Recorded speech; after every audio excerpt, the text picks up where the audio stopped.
Hey, welcome to Graphic Policy Television, GPTV. I'm Brett. In my hands is just some of what we'll be covering this week. We actually have a big pile of graphic novels right here, but we're going to go over the comics at first. I want to thank First, Second, and AfterShock for hooking us up with all of these for review. I'm going to be really excited to check all of these out. Alright, so first up from AfterShock, we got Phantom on the Scan, number 3. It's been a really interesting series. The short version is Comet flew over the planet, a bunch of people have psychic powers, they all seem to be dying. Question is, why are they dying? Or they have like some sort of power.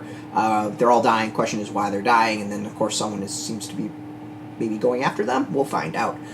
Really very X-Files vibe of it. I've been digging this series from Cullen Bunn and Mark Torres. Really solid X-Files vibe to it. BeQuest number 4. So I haven't been totally into this series. I've liked the concept more than the actual execution. This wraps it up. The concept was that weapons from fantasy world or magical items from fantasy world are making it over to the real world, while guns are moving from the real world over to the fantasy world. Really cool concept. It just kind of went off the rails, and I don't think was quite focused enough to really pull things off. So has a lot of interesting stuff. I just kind of want to see how it ends at this point. Series has been kind of disappointing to me. Nuclear Family number 5 also wraps up this series. I'm really psyched about this one. Concept was a family winds up going to the basement at a nuclear warning. Bombs go off. They wake up in an alternate world where there was a nuclear exchange between the U.S. and Russia, and the world is totally different than what they expected. So will they get back to their timeline?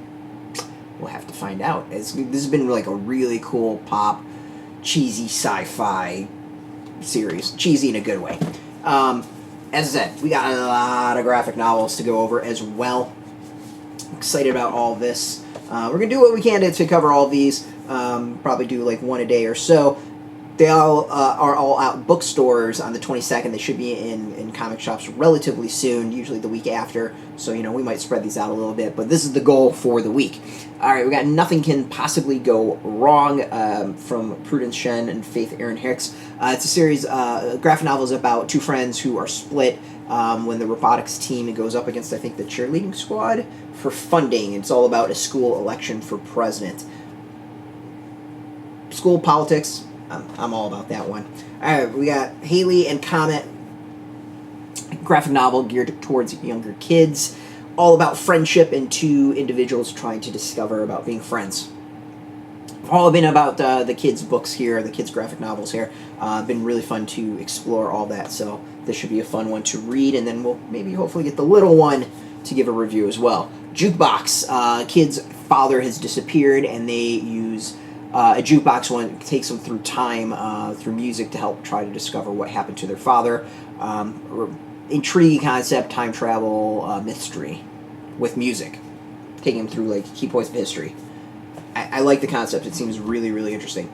Speaking of kids, we got My Own World. This is about a young boy whose life is kind of rocky, and he discovers a portal that takes him to a magical world where he can have some self-control out of it. So it should be really interesting read.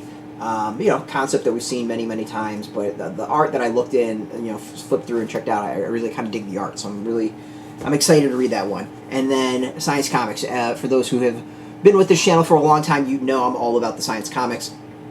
Excited to read this one. It's all about spiders and the World Wide Webs. I'm not the biggest fan of spiders. I'm not a arachnophobe, but they go do their thing, I do my thing, and we don't need to cross paths. So I'm really fascinated to get to know more about spiders. Hopefully it makes the case that my wife has been arguing forever to not hurt spiders and just let them go outside, which I tried to do. I'm getting much better about that sort of thing now. We've got, as I said, lots of graphic novels. And we got a bunch of comics as well. Reviews will be kicking off this Tuesday. We'll maybe bust out one or two of these graphic novels. And then, of course, the 3 AfterShock coming up on this Wednesday. Of course, we have regular news, reviews, previews, and more every single day at graphicpolicy.com. You should go check it out. And then, obviously come back here at GPTV, get some video reviews and, who knows what else will be coming. This is just the tip of the iceberg. We usually do more stuff. As always, thanks so much for watching. You can find us on Facebook, Twitter, YouTube, Tumblr, all at Graphic Policy, keeping it nice and consistent. Until next time, keep reading those comics, and keep it geeky.